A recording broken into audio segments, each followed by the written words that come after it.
I've decided that I want to start reviewing things.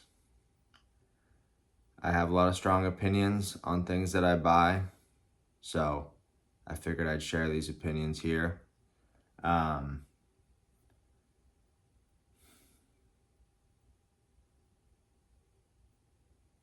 Also, there's a lot of things that I've bought that I wish I would have been able to see a definite review on beforehand. I get a lot of analysis paralysis when I'm deciding between different brands of similar products. I spend a lot of time researching things on my phone, standing there in the aisle in front of the products. So maybe this will help somebody. And I also think it'll be fun for me. The first thing that I'm going to review is a putting mat that I bought about a year ago, a little over a year ago. I've been pretty happy with it so far, and I figured it would be something easy to show how I like to use it, and why I think it's good, especially for the money.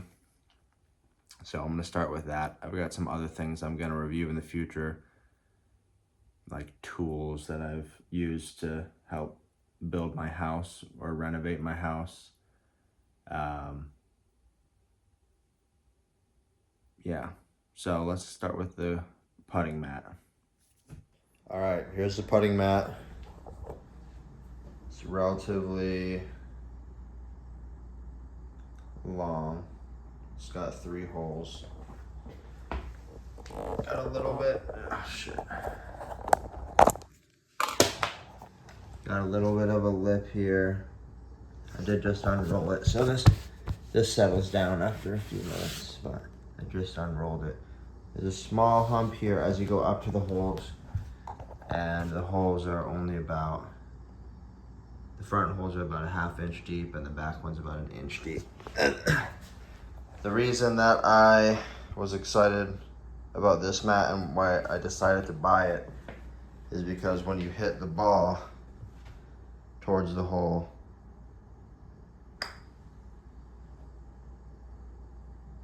there's not a huge slope. I was worried if I bought some of the other mats with a big slope at the end that I would end up over putting, and then when I actually went to play in the real game, I'd blast it past the hole, just because I was so used to hitting up like a 2 or 3 inch hill. There's no auto return for this. Oh, messed up the lens. The ball obviously does not return back to you, but it rolls straight, it rolls consistently. Putting with one hand right now. And it's pretty long. I think from the front edge of these holes to the end of this mat, you're looking at about 2, 4, 7 feet. So that's about the longest putt you could get, would be 7 foot from back here to the hole. See, it works.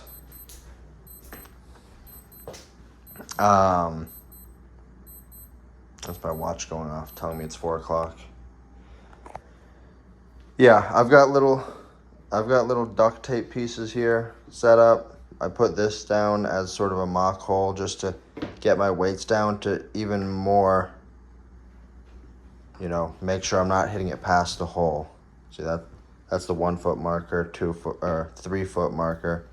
This is just to make sure that I'm not blasting it too far past the hole. I'm pretending that this is a hole. So, I mean, it's only $30 and it's a good putting surface. The width of the mat gives you the ability to make different sort of shots. See, you can shoot across like that. Overall, pretty happy with it, and I would recommend it to anybody who wants a a golf mat for their house because it's only like 30 bucks.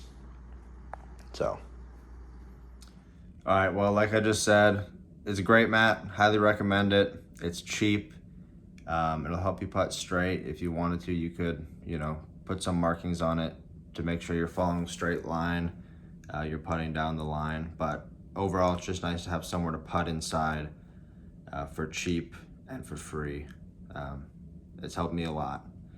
So I will eventually, I'm trying to look at places where I can buy putting turf, or honestly just the same material as that, which this one's basically a carpet.